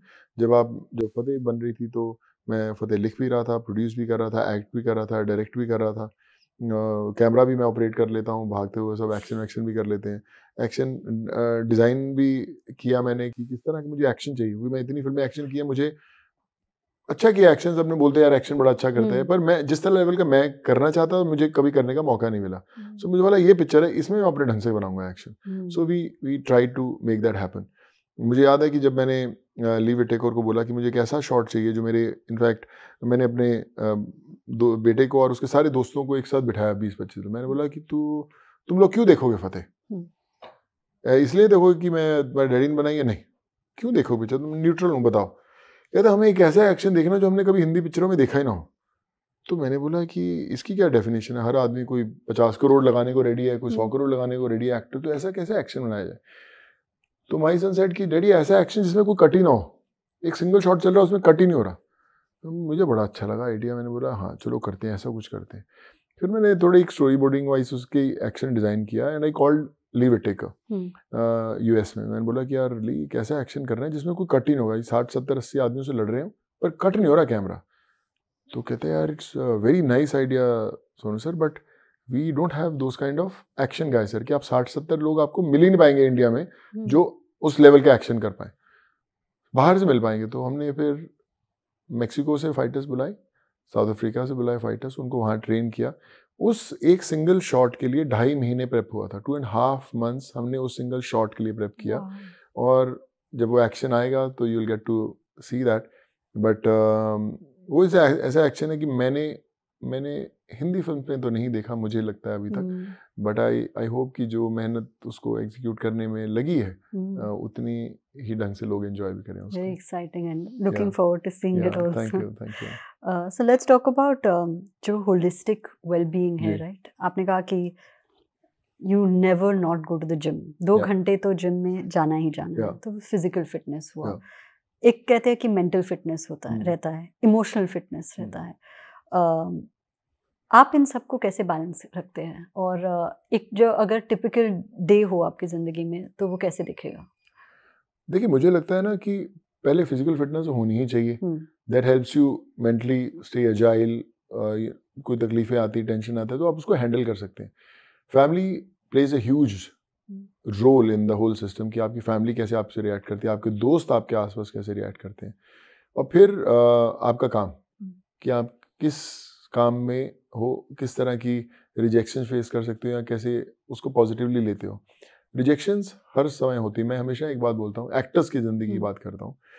Actors, sorry for my language, but मैं आज के समय में जहाँ पे इतना सोशल मीडिया है, रील्स हैं, ये सोशल मीडिया, हर बंदे के पास समय नहीं है, उसकी जो फोकस की टाइम लाइन्स है वो बड़ी शॉर्ट लिव्ड हो गई हैं। तो हर एक एक्टर की again sorry for my language, जो औकात है वो एक रिमोट कंट्रोल के हाथ में है।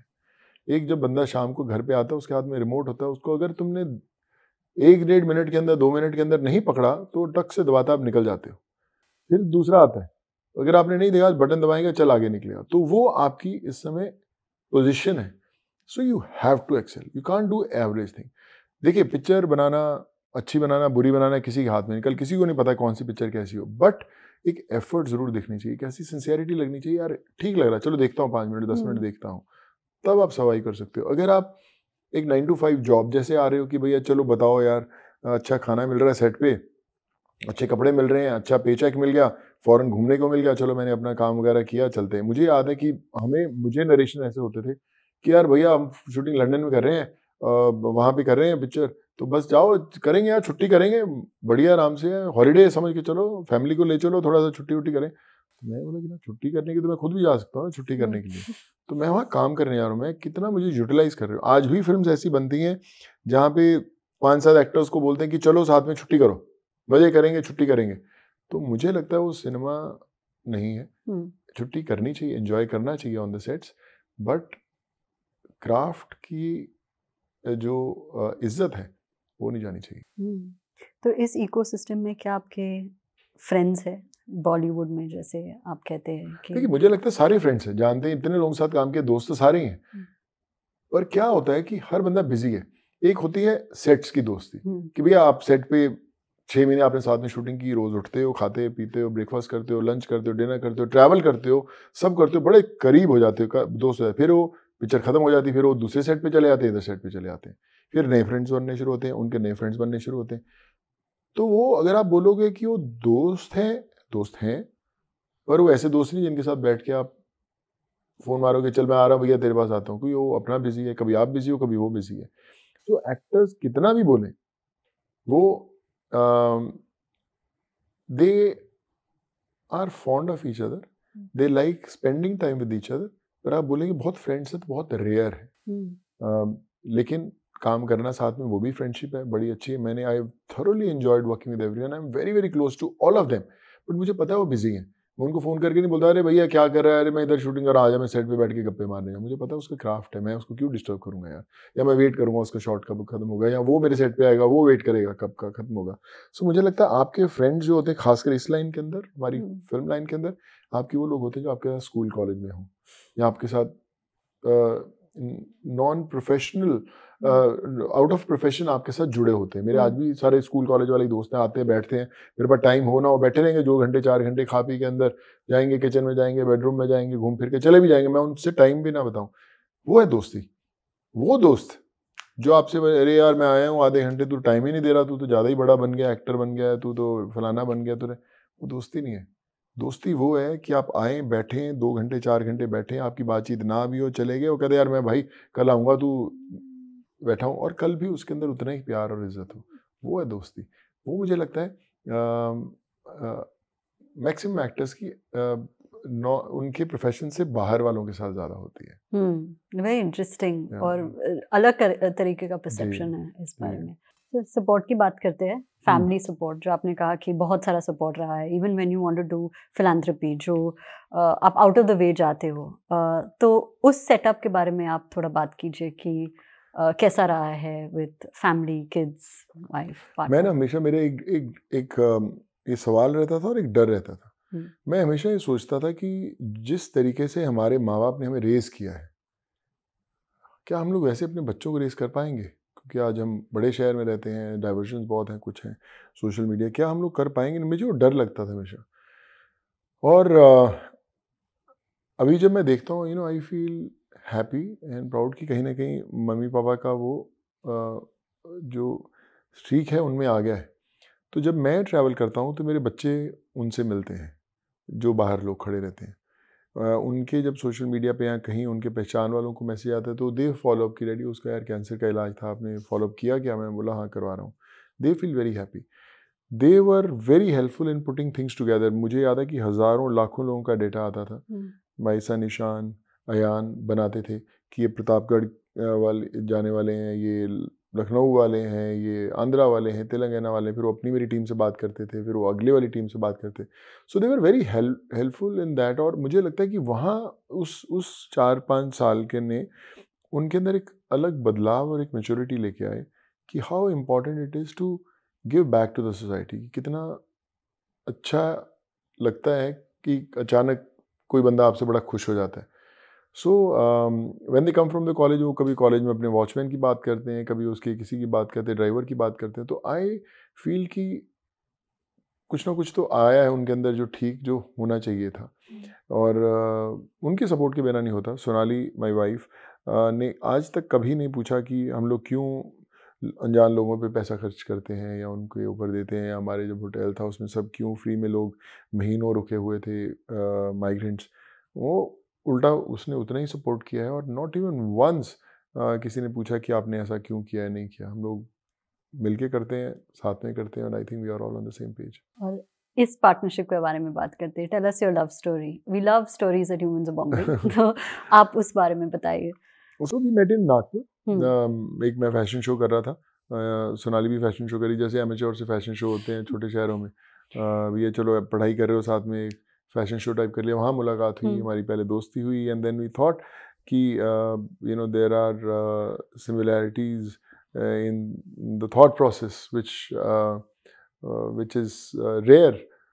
तो बस वो फिर देन वी थॉट कि ज़िंदगी बिताएंगे तो साथ में बिताएंगे, कॉलेज में ही सोच लिया था। और फिर पढ़ाई ख़त्म हुई, मैं स्ट्रगल करने आया, अपनी स्ट्रगल करता रहा, तो ऐसा सोचा कि पहले थोड़ा और इस्टेब्लिश हो जाऊँ, फिर बुलाएंगे, फिर शादी करेंगे। पर वो तो आपको पता है स्ट्रगल तो ख़त्म होती नहीं है, वो नेक्स्ट गॉड ऑलवेज की से कैरेट हैंगिंग कि यार थोड़ा सा और बन जाऊँ, फिर आप बैक टू स्क्वायर वन आए तो थोड़ा सा और बन जाऊँ, फिर वापस आ जाते हो।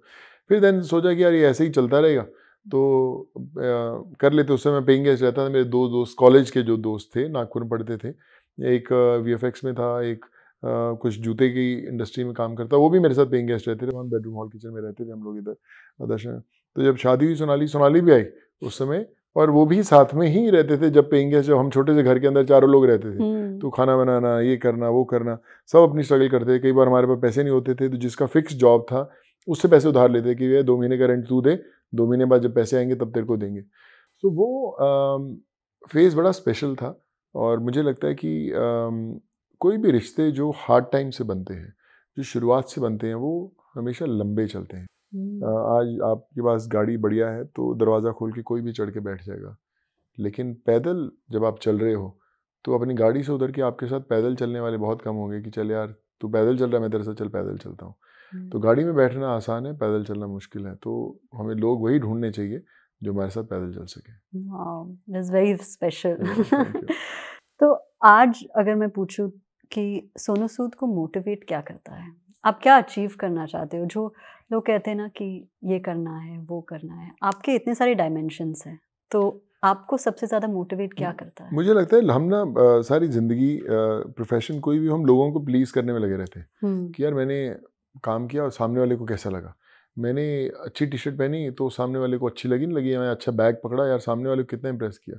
मुझे लगता है कि we need to get out of that bubble कि हम लोगों को इम्प्रेस करें। हमें खुद को अच्छा फील होना चाहिए कि यार मैं हज़ारों दफ़ा मीटिंग से ले जाता हूँ, मैं अपने टी शर्ट का प्रेस भी नहीं की, मैं ऐसे ही पहन लेता हूँ। मैं लड़का बोला सर प्रेस तो कर लूँ, आपको जाना छोड़ना यार क्या फ़र्क पड़ता है, जो बाहर पैंट दिखी वही पहन के चले गए, सूट के जो आया वही लेके निकल गए।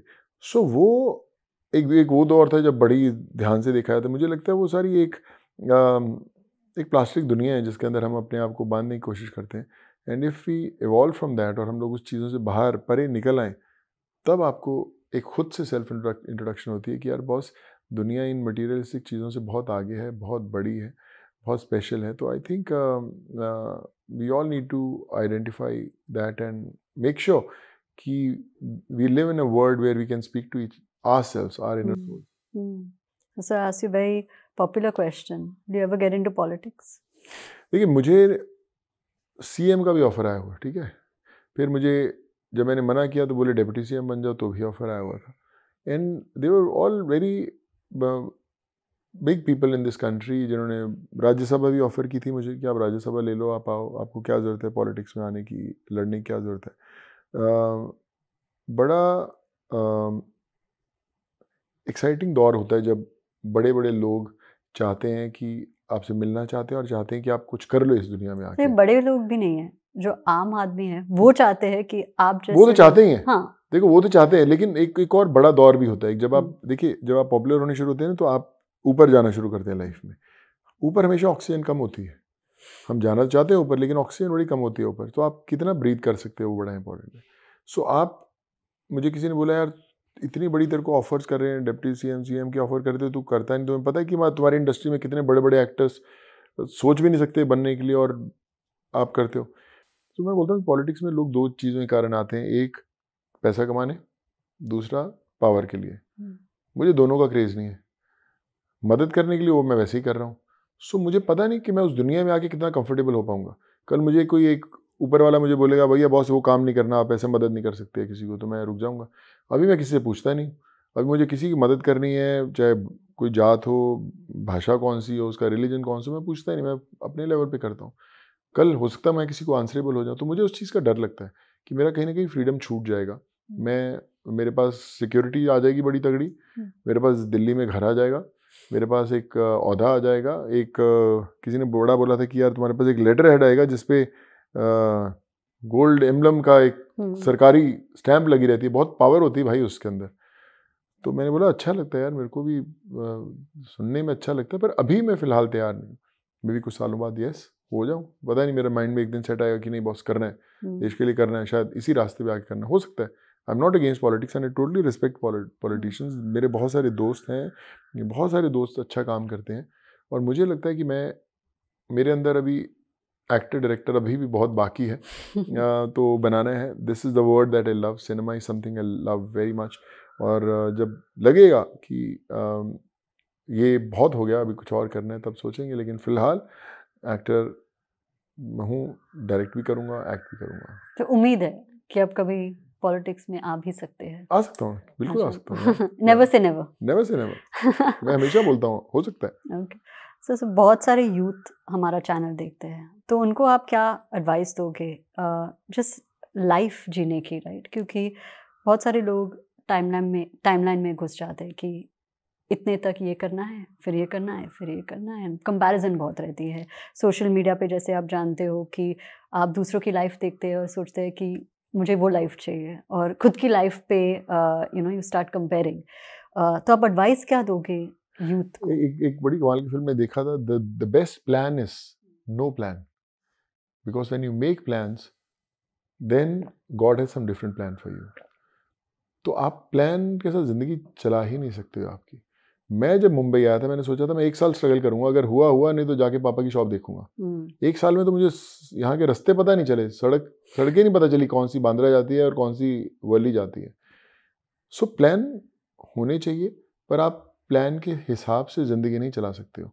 मुझे लगता है आपकी फैमिली आपके पास, आज की डेट में जब हम सोशल मीडिया की दुनिया में इतने खोए हैं, आपका परिवार आपके साथ जुड़ा रहना बहुत ज़रूरी है। They are your support system. जहाँ पे जब आप अपने घर आते हो, आपके मदर, फादर, वाइफ, बच्चे, उनके साथ समय बिताना बड़ा ज़रूरी है। That keeps you connected to yourself. Second इस थिंग इस ईमानदारी बहुत ज़रूरी है। मेरी फिल्म के अंदर एक डायलॉग लिखा था फतेह के अंदर कि किरदार ईमानदार रखना, जनाजा शानदार निकलेगा। तो किरदार ईमानदार होना ज़रूरी है। You have to be true to yourself, जहाँ पे आप अपने आप से अकेले में बैठ के बोलो मैं ज़िंदगी में सही कर रहा हूँ या गलत कर रहा हूँ, आपको खुद अपने आप से जवाब मिल जाएगा। तो अगर आप अपने आप को आईने में देख के बोल सकते हो कि यार मैं जो कर रहा हूँ सही कर रहा हूँ, और मैं करता रहूँगा और ईमानदारी से करता रहूँगा, तो मुझे नहीं लगता आप नहीं अचीव कर सकते। तो मैं जितना यूथ है उनको यही बोलता हूँ कि सपने लेना बड़ा आसान है कि भैया मेरा सपना है मैं एक्टर बन जाऊँ या मैं जो भी बन जाऊँ, पर कंसिस्टेंट होना उन्हें पूरा करने के लिए बहुत बड़ा चैलेंज होता है। सो ये जो कंसिस्टेंसी है हार्ड वर्क से बहुत ज़्यादा लिंक्ड है, राइट? कि आप ऐसे ही नहीं पहुंच सकते हो। आजकल बहुत सारा चर्चा हो रहा है वर्क लाइफ बैलेंस पे। आपकी ओपिनियन क्या है? किस पे? वर्क लाइफ बैलेंस, जो बैलेंस रखते हैं ना कि इतने घंटे काम करना है, फिर इतने घंटे XYZ। अच्छा रहता है, मुझे लगता है कि वो भी होना चाहिए। जो बातें करते हैं वो सही करते होंगे, पर हर का, मैं जैसे बोला ना, हर गाड़ी का इंजन जो होता है अलग हॉर्स पावर का होता है। हाँ। कोई थोड़ी सी चल के जल्दी गर्म हो जाता है, कोई चलता रहता है। सो मैं अपना कोशिश करता हूँ मेरा इंजन चलता रहे, मैं थकता नहीं, मैं एंजॉय करता हूँ। लोग बोलते हैं यार तू जिम कैसे आ जाता है रोज, यार कभी नहीं छुट्टी लेता।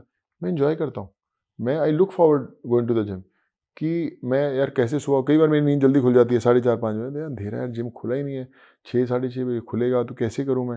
अभी मैं फ़ोन करूँगा तो बेचारा जिम वाला लड़का उठ के खोल तो देगा मेरे चक्कर में, मैं उसकी नींद क्यों ख़राब करूँ। सो मैं इसलिए नहीं जिम जाता कि मुझे सिर्फ फिट रहना है। I thoroughly enjoy that whole 2 hours of fitness trainings which makes me happy, इसलिए मैं जाता हूँ। जिस दिन आपको फोर्स करके जाना पड़ा, जो 9 out of 10 लोगों को लगता है अरे यार आज जाना पड़ेगा वापस, अरे संडे है, संडे को थोड़ा जाता है कोई जिम। मैं जाता हूँ संडे को, मेरा जिम, मुझे प्रॉब्लम ये है कि मेरा जिम संडे को 10 बजे खुलता है, या मैं बोलता हूँ यार जल्दी खोल दिया करो ना, तो मैं जाता हूँ। So because I enjoy that. तो मुझे लगता है जो भी आप काम करते हो, जब तक आप उसको एन्जॉय करते रहोगे, आपको मज़ा नहीं है। मैं जब फतेह शूट कर रहा था, मैं लिख रहा था, प्रोड्यूस कर रहा था, एक्ट कर रहा था, डायरेक्ट कर रहा था। शाम को जब 6-6:30 पैकअप होता था, तो मैं जिम भी मुझे जाना होता था। तो मेरी टीम थी, बोले आज नहीं जाएगा जिम में, आज तो बहुत थक गया होगा, आज तो पक्का नहीं जाएगा। तो मैं उनको फ़ोन करके बोलता था, आजा बेटा जिम में आजा, ट्रेडमिल में वॉक करूँगा, तुम्हें सीन समझा दूँ। सर आज भी जाओगे जिम में? हाँ। फिर मैं ट्रेडमिल से दौड़ता, साथ में उसको सीन समझाता, बासुन कल ये शॉट है, पहले वाले शॉट से ये बना, उनको बताता। फिर जब जाते थे, जब मैं एब्स मारने लगता, फिर मेरी प्रोडक्शन की टीम आई थी, बॉस ये सब चीज़ें आ गई हैं, तो मैं बैठा एब्स के एक्सेट कर रहा हूँ, बाजू में सब चौकड़ी मार के बैठे हुए, हाँ सर ये पहुँच गया है, ये वाले प्रॉप्स पहुँच गए, ये पहुँच गया है। अगले दिन रात को जाने के बाद परमिशन भी मुझे करनी पड़ती थी कि मेरा सेट चल रहा है, मैं बीच में IAS ऑफिसर्स हैं, ब्यूरोक्रेट से बोल रहा हूँ, सर सुबह मेरी बॉस परमिशन है, मेरी फ्लाइट की परमिशन है, ये वाला एयरपोर्ट की मेरे को परमिशन चाहिए, हेलीकॉप्टर उड़ना ही चाहिए उस दिन। तो वो भी कर रहा था। तो मुझे याद है जैकलिन मेरे साथ शूट करी, तो कहती कौन सा ऐसा काम नहीं करता, तू एक्ट भी कर रहा है, डायरेक्ट भी कर रहा है, कैमरा भी समझा रहा है, लिख भी रहा है, फर्स्ट एड भी तू ही है, जो क्राउड कंट्रोल है वो भी तू ही कर रहा है जाके बीच के अंदर, तो ऐसा क्या है तुम? Because I enjoyed it. अब दूसरा एक्टर है कि भैया मैं अपना शॉट दूं, गाड़ी के अंदर बैठ जाऊं, वैन के अंदर, और मेरा एडी आधे एक घंटे बाद कैमरामैन ने रेडी किया होगा, बोला सर आपका शॉट रेडी है, फिर मैं आऊँगा, अच्छा ये सब है, ये सब शॉट है, ओके फिर मैं दूँ शॉट, तो फिर तो मेरी पिक्चर 200 दिन में खत्म नहीं होगी। तो पिक्चर का अगर मुझे खत्म करनी है, मुझे पता है कि मेरा टाइम, मेरा पैसे, मेरा सब कुछ लगा हुआ है, तो I have to make sure that I enjoy that whole process. और जब आप थकते तभी हो जब आपको काम अच्छा नहीं लगता। अभी आप जाओगे, अगर आपको ये इंटरव्यू में मजा आया होगा तो आप थकोगे नहीं, आप जाके जो मर्जी काम कर लोगे। अगर किसी इंटरव्यू में काम करते करते आप थक गए, अरे यार अच्छा बहुत अच्छा काम खत्म हो गया, तो आप जाके आज तो बॉस मैं रिलैक्स करूंगी जाके, आज तो मैं कुछ काम नहीं करूंगी। It's like that only. If you enjoy your work you will never get tired, you can work 24/7। Covid के दौरान मैं 5-5, 6-6 दिन नहीं सोया, not even a wink of sleep. मुझे नींद आई नहीं, मैं थका भी नहीं, मुझे लगता ही नहीं कि मैं नींद आती। तो कहते मेरे को फैमिली होती तो यार तू गिर जाएगा, तो पक्का गिरेगा, तो सो जा जाके थोड़ी। मेरे को नींद ही नहीं आ रही थी, क्योंकि मैं जो कर रहा था मैं एंजॉय कर रहा था, मुझे अच्छा लग रहा था, मुझे खुशी मिल रही थी जब लोग को भेज पा रहा था, परमिशन मिल जाती थी, मुझे नींद ही नहीं आती। और आज हम लोग, मैं फ्री बैठा रहूँ, अगर कुछ नहीं कर रहे तो शाम को 8-10 बजे थोड़ा लगने लग जाता है यार भी क्या करूँ। So I feel whatever you do you have to enjoy that process, you have to enjoy. आप कभी थकोगे नहीं, आपको सोने की भी जरूरत नहीं पड़ेगी अगर आप उसको एंजॉय कर रहे हो। So you're a star, true star. No, it's लेकिन not जो no it is 100%, लेकिन जो स्टारडम का जो डेफिनेशन या परसेप्शन है वो बहुत ही अलग है, which is that you know बहुत लंबे चौड़े ऑन्ट्राज होते हैं, एक्सेस बहुत ही कम है, XYZ राइट। तो इस पे आपका क्या ओपिनियन है? बिकॉज यू सीम मैं आपको बड़ी मजेदार बात बताता हूँ, ठीक है। एक्टर्स के जो साथ में बॉडीगार्ड्स या जो भी ऑन्टराज होता है, उन्हें एक चीज़ की ट्रेनिंग दी जाती है कि अगर एक्टर एयरपोर्ट से गुजर रहा है, कहीं से भीड़ से है, तुम्हें थोड़ा हल्ला मचाना है, और हट जा पीछे, हट जा पीछे, पीछे पीछे हट जा। तो जो आदमी खड़ा है वो भी देखते कौन आया पीछे, यार क्या आया पीछे, तो उनको अटेंशन मिलता है, तो देन वो पीछे आता है, पीछे ऐसे सब जाने आते हो, एक्टर जाते हैं। आप उसी एक्टर को अकेले भेज दो भीड़ के अंदर, कोई नहीं पूछेगा, चुपचाप निकल जाएगा अपनी। मेरे से 2-4 लोग फोटोग्राफ लेंगे ना, 20 लोग फोटोग्राफ, हाँ ले लो यार फोटोग्राफ ले लो। लेकिन जब आप धक्का मुक्की करते हो, हट जा पीछे पीछे पीछे पीछे पीछे, कोई नहीं है भैया, कोई नहीं आ रहा, किसको पीछे कर रहे हो? मैं आपको एग्जाम्पल बताता, मैं नाम नहीं बोलूँगा। मैं जिम में था, मेरा दोस्त बार मेरे को रिसीव करने आया, तो कहता है गाड़ी आके रुकी, उसमें से एक बॉडीगार्ड उतरा, बॉडीगार्ड उतर के उसने बोला ऐसे पीछे पीछे, तो कहता मैं देख रहा हूँ कोई है तो है नहीं, किसको पीछे कर रहे हैं? कोई नहीं है, सही कोई नहीं है, बस पीछे ऐसे ऐसे। तो उतनी देर में एक्टर निकला, आराम से ऐसे निकला, थोड़ा इधर उधर उसने ऐसे किया करके वो बिल्डिंग में घुस गया। तो लड़का आके मेरा पूछता है सर कोई था ही नहीं, बोल किसको कर रहे थे? सो बेसिकली उनकी बॉडी लैंग्वेज में ऐसा उनको ट्रेन कर दिया गया है, आप भीड़ के अंदर घुस जाओ, कुछ नहीं करेगी भीड़ आपको, आप भीड़ को धक्का मारो तो पूरा। मेरे साथ कई बार बॉडीगार्ड जाते हैं, मैं पहले तो बोलता हूँ पहले धक्का मत देना किसी को, तो कोई चेन बना के चल रहे हो तो कोशिश करना भैया किसी को धक्का नहीं लगे, आराम चल, कोई बात नहीं, फोटो लेगा ना 10 मिनट लेंगे आराम से। सारे के सारी जितनी पब्लिक होती वेल बिहेव्ड होती, कुछ नहीं करती, पर मैक्सिमम लोगों को प्रॉब्लम है कुछ करती क्यों नहीं है। उनको कुछ करवाना है तो इसलिए एक्टिव करते हैं पब्लिक को, तो वो है ट्रेनिंग, दैट्स अ फैक्ट। अब आप मानो या ना मानो। नहीं 100% मैं मान रही हूँ, there is no debate about that. So down the last question, हमने बहुत सारी चीज़ों के बारे में बात की आज। अगर आपको डिफाइन करना हो कि सोनू सूद कौन है, आप कैसे डिफाइन करोगे? पता नहीं, आई थिंक लोग मेरे बारे में ज़्यादा डिफाइन करें, खुद तो क्या बोलूँ, पर मुझे लगता है मैं वो आम इंसान हूँ। जब मोगा से चल के आया था सपने पूरे करने के लिए, आज भी कोशिश करता हूँ वही रहूँ। और आपका कैरेक्टर और आपकी पर्सनैलिटी आप नहीं डिफाइन करते, आपके दोस्त डिफाइन करते हैं जो आपके साथ स्कूल कॉलेज के अंदर पढ़े होते हैं। अगर आप आज भी उनके साथ वैसे हो तो आप सही हो, अगर कुछ बदलाव है तो कुछ गलत है। मेरे कई दोस्त मुझे, मैं जब जाता हूँ इन शहरों में, मुझे मिलते हैं, कॉलेज में पढ़े होते हैं तो कहेंगे अरे सोनू भाई कैसे हो आप, बड़ा अच्छा लगता है आपको देख के, आप ये बन गए होगे। तो मैं बोला फॉर्मेलिटी क्यों कर रहा है साले, मैं गाली उसको देख के बोलता हूँ नॉर्मल रहना वे साले, चल गए थे। तो जैसे उसको कंफर्ट लगता है फिर वो आ जाता है वहाँ, बहन करे तेरी ऐसी तेरी सोनू भाई ऐसी, तो नॉर्मल। तो पहले क्या है कि हम लोग खुद अपने आसपास एक ऐसे वॉल्स खड़ी कर देते हैं ना, तो हम आने ही नहीं देना चाहते, बाउंड्री कहते हैं। बिल्कुल। आप अपने दोस्तों के साथ अगर बाउंड्री कॉलेज और उनके साथ लगी और उनकी भाषा आपको अप्रोच करने में बदल गई तो फिर आपका कैरेक्टर कुछ पंगा है। अगर उनकी भाषा, उनकी बॉडी लैंग्वेज आपके साथ वही है जो कॉलेज में थी या स्कूल में थी, तो आपका कैरेक्टर सही है, नहीं तो फिर तो आप समझो मेकअप लगा के बदल चुके हो। So this is the true Sonu Sood. Of course. Yes. Okay. Thank you so much. Thank you so much. Yeah. One of the best interviews we've done, and I really enjoyed. Thank you so much. Thoroughly enjoyed, and thank you so much, and God bless you. And Keep the good work going, and so proud of all of you and all your team. Yeah. Thank you so much. Thank you so much. Yeah. Thank you for being the best community, and we'll see you in the next one.